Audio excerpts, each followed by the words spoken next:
Dans cette nouvelle vidéo, nous allons voir comment nous pouvons calculer le chemin le plus court dans un itinéraire à l'aide de l'outil Graph Online. Donc la première chose avant de lancer l'algorithme, c'est bien évidemment de tracer l'itinéraire donc sous forme de graphe. Alors pour cela, on va utiliser des sommets qui vont représenter chacune des villes.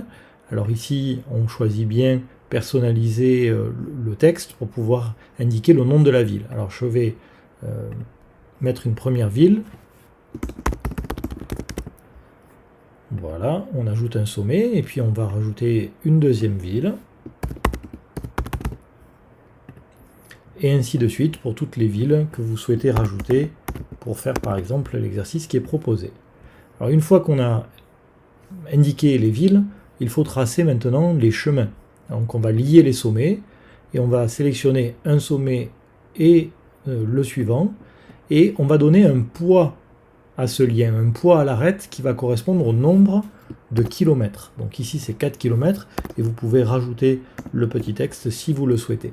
Alors comme la distance se fait dans les deux sens entre les deux villes, le lien est bien évidemment non orienté. On fait de la même chose pour les deux villes suivantes. La distance est différente, donc 14, et on peut mettre ici 14 km, non orienté toujours.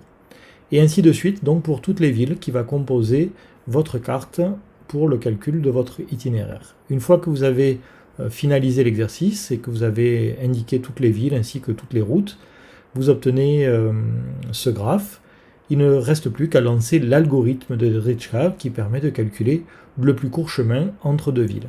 Alors on va lancer l'algorithme, c'est le premier.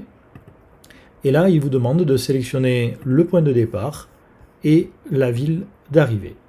Et là, vous voyez que le calcul donc est fait automatiquement.